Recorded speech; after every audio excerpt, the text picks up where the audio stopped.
Hey guys, lakad-lakad lang. Papayat. May makikita naman na. Kailangan kong gawin to kasi parang nagka-problema na ako sa internal, natakot ako. Kaya pati pagkain, araw-araw ganito lakad. Natatakot ako, pumayat naman ako pero hindi na ako natatakot. Kasi nung una may tumubo sa akin na mga kulay pula sa braso, sa hita, sa katawan. Tapos nangati yung palad ko, pati yung talampakan ko, natakot talaga ako. Kala ko sakit na yon. Iniwasan ko ng asin. 20 days na akong hindi nag-aasin. Meron man konti lang, yung pitik lang, mga sa isang linggo, isang beses. Parang gusto ko lang maanohan yung asin, pero kurot lang. Ngayon hindi ko na hinahanap. Yung isdang dagat ngayon, pag niluto ko ng steam, binalot ko sa foil, ano na siya, parang may lasang alat na.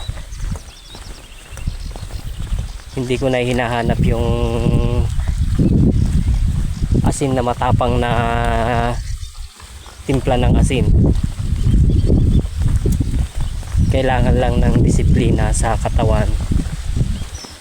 Kaya ginagawa ko to. Kung ano naman, huwag kayong manonood sa YouTube kasi yun yung nagpakaba sa akin. Kala ko sakit na malala na talaga yung sakit ko. Pinanood ko yung mga post sa YouTube, ganyan, kinabahan na ako, parang hindi na ako makahinga. Gabi nagigising ako. Tapos hanggang sa nilabanan ko, hindi pa ako nagpapa-check up kasi may kailangan pa akong tapusin. Hindi pa ako kailangan magpa-check up kasi yung papeles ko dito sa Netherlands hindi pa naaayos. Malaking pera yun, mahalang ano doon, check up doon. Nataon na wala akong trabaho. Ito, naglalakad ako. Yan guys, yan, ito ang lakaran ng mga lokal dito. Lalakad ako 1 hours 45 minutes ganyan. Bali naka ano na ako, naka 35 minutes na yata ako, 35 minutes or 30 minutes.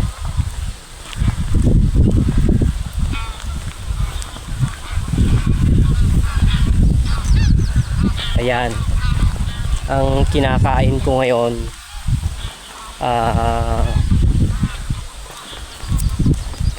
Nilagang repolyo, nilagang carrots, pipino, oats, tapos nilagang itlog, yung puti lang, broccoli, pechay, nilaga lang, kalabasa, patatas, walang asin. Ang hirap. Nung una nahirapan ako, hanggang sa nakaya ko naman. 20 days na ngayon, 20 days. Thank you Lord naman, thank you Lord. Kung hindi pa tumubo sa akin yon na mga pula sa aking katawan, hindi ko pa gagawin to. Dati nagsisigarilyo ako, umiinom, hindi naman ako malakas sa kanin, pero ayun nga, umano pa rin sa akin yung mga pagkain na maaalat gaya ng sopas. Akala ko dati safe lang yun, sopas, tapos arroz caldo, may mga bitchin, mataas ang asin. Ayun guys, so ang daming ano, cut muna tayo, ang daming mga wild duck. Yan o, diba?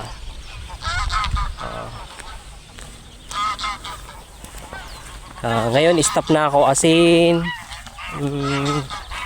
bitchin, magic sarap, yung mga seasoning na yan, nakakatakot yan.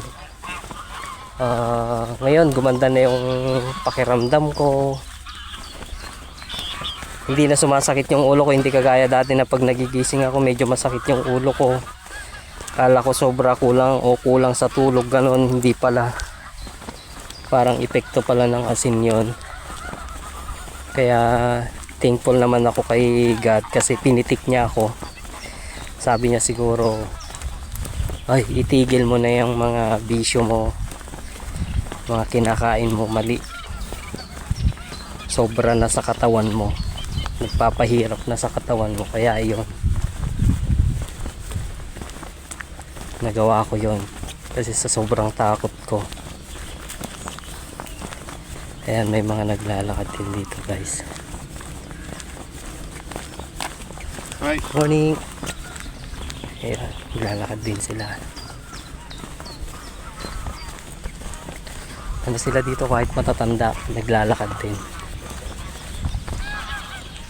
Hindi kagaya ng iba sa Pilipinas, edad 50 ganyan, wala na, hindi na naglalakad dito, ang lalakas pa nila. Morning. Ayan, kaya niya lumatanda na yon, nasa 60, pero tignan nyo, ang galing oh. Lalakad pa rin na parang bata. 60 years old na yon. Ayan, ilang ano na tayo. So yun nga, oats ganyan, pwede pa rin pala yun, oats. Tapos itlog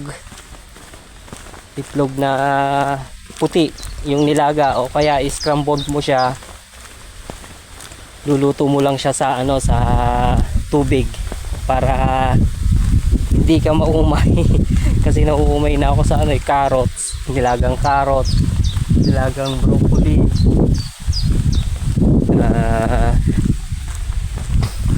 nilagang patatas, tapos haluan ko ng pipino, pechay, nilagang pechay. Yung pipino hindi ko na nilalaga, nilagang pechay. Tapos ano ba yan,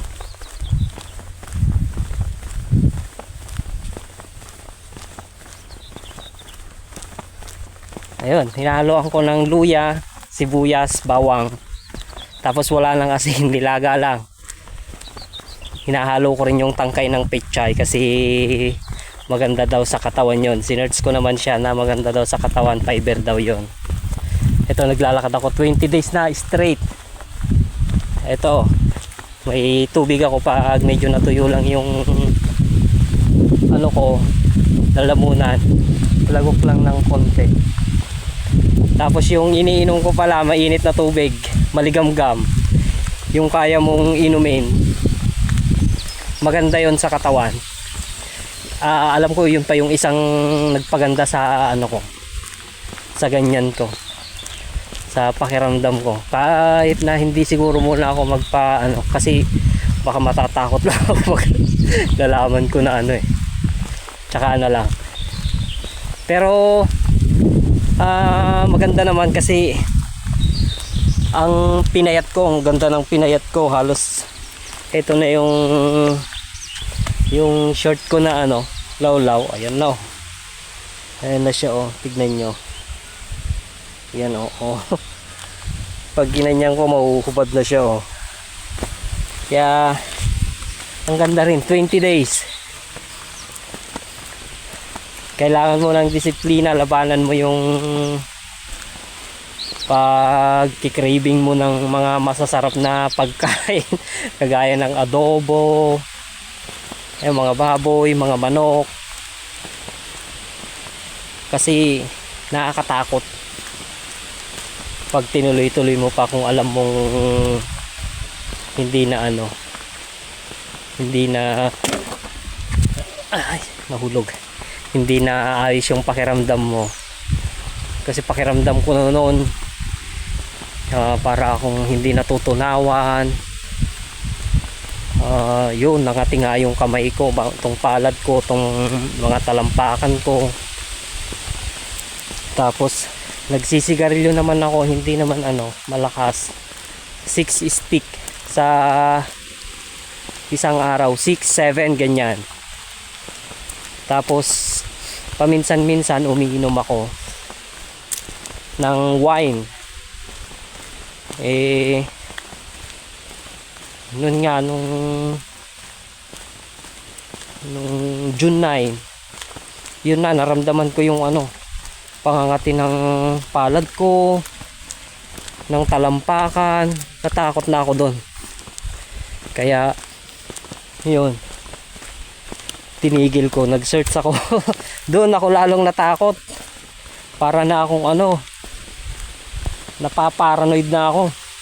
Nakakala ko magaganyan na, may dalawa akong anak. Nako Lord, sabi ko nun, huwag mo pa akong kunin. Hindi ako makahinga nun. Pag uminom ako ng tubig, bumabalik. Kinabahan talaga ako nun, nakala ko mamamatay na ako. Pag di ako nagising nito, sabi ko patay na ako. Pero thank you God, kasi dahil sa kanya, ginising niya yung ko, na disiplinahin mo na yung sarili mo, sabi siguro niya sa akin, kaya ginawa niya yun. Kaya ito pala guys, patatas to, patatas ganito dito sa Netherlands. Ayan, ang lawak na patatasan. Malayo pa to, around nasa pa ako, 50 minutes siguro bago sa bahay namin. Ang layo pa guys. Stop muna at i-video ko tong sana panoorin nyo to. Suportahan nyo ako sa pagbabagong buhay, maka-inspired sa mga nagkakaroon ng karamdaman dyan na hindi ka naman sure kung sakit ka talagang malalayan o Sa akin, hindi ko naman sure kung may sakit talaga ako kasi nawala na lahat. Yan, gaya yan. May tumubo na naman. Pag tuwing naglalakad pala ako at ako, parang heat rush, yun yung sinasabi nila. Ayan siya. May tumutubo sa akin ganyan. Ayan sa katawan wala. Dito lang. Tsaka dito wala rin. Nataka ko. Meron na naman. Pero ilang minutes lang. Pag nakapahinga na ako mga 10, 15 o kaya ganyan, humuhupa na siya, pero kailangan kong iligo ng malamig na tubig. Pag naligo na ako ng malamig na tubig, nawawala na siya. Ayan guys, huwag kabahan. Mag-pray lang tayo. Pray lang tayo kay God na tanggalin niya ang mga sakit sa atin. At nasa kanya lang yung desisyon, or nasa kanya yung kapalaran ng katawan mo at sa sarili mo. Kailangan mo ng disiplina sa sarili mo. Ayan. At ayan, trigo. Okay guys, bye bye. Next ulit, update ko kayo sa mangyayari sa akin dito sa Netherlands. Bye!